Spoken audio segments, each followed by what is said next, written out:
And today, inshallah, I want to talk about evil eye, ayn. And you might be thinking, Sister Dunya, but no, maybe that's a coincidence. Maybe it is, and maybe it's not. At the time of the Prophet ﷺ, there was a Sahabi named Sahl. And Sahl was a very good-looking Sahabi. And his son says, so his son is narrating this hadith, says that my father went to go take a bath, and he removed his clothing, his upper clothing. And there was another Sahabi who saw him. And the Sahabi said to him, I have never seen anything like what I've seen today. Your skin is so beautiful, it's more beautiful than the skin of a virgin, of a woman, like a beautiful girl. And at that moment, Sahl got sick. One riwayah says he couldn't move. Another riwayah said he just got sick. And so they didn't know what to do. So they went and they called the Prophet ﷺ. And the Prophet ﷺ came. And when the Prophet ﷺ saw what he saw and heard what happened, they explained to him what happened. He said, why does one of you kill his brother? Why did you not say, may Allah bless you? Indeed, the evil eye is true. Another hadith, al-aynu haqq.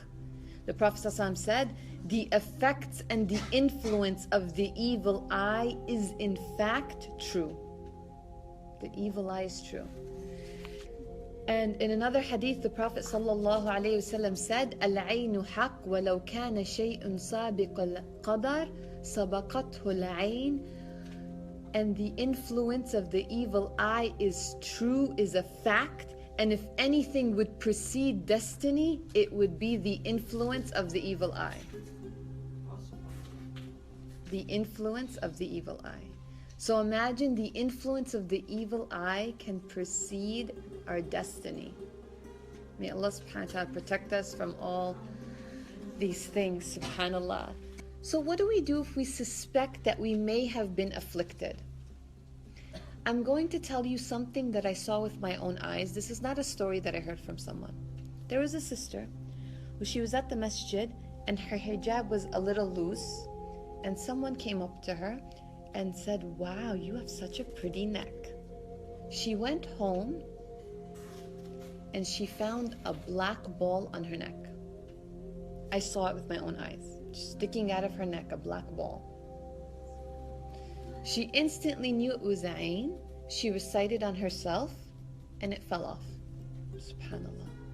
Now you might be thinking, Sister Dunya, yeah, you saw it, but that doesn't make sense. I want you to listen to this hadith that's narrated by Salama radiallahu anhu, our mother, the Prophet ﷺ's wife.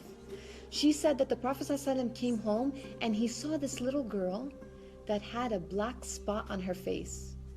And the Prophet ﷺ said, she is under the effect of evil eye. So treat her with ruqyah. This actually happened at the time of the Prophet ﷺ, where a little girl grew a little black thing on her face.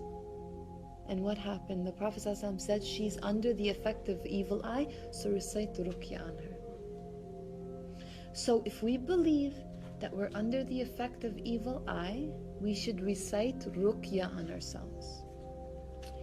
Once Jibreel alayhi salam came to the Prophet sallallahu alayhi wasallam, and he said, Ya Rasulullah, are you ill? Are you sick? And then the Prophet sallallahu alayhi wasallam said, yes. And then Jibreel alayhi salam said this to him, Bismillahi urqik min kulli shay'in yu'dhik wa min sharri kulli nafsin aw aynin hasadin Allah yashfik Bismillah urqik. This is a dua of ruqyah that you should say, inshaAllah, if you suspect that one of your children or yourselves has evil eye. This is what Jibreel alayhi salam said to the Prophet ﷺ and recited upon the Prophet ﷺ. In the name of Allah, I exorcise you from everything and safeguard you from every evil that may harm you and from the eye of the jealous one. May Allah cure you. I invoke the name of Allah for you. Insha'Allah, if you suspect that, recite.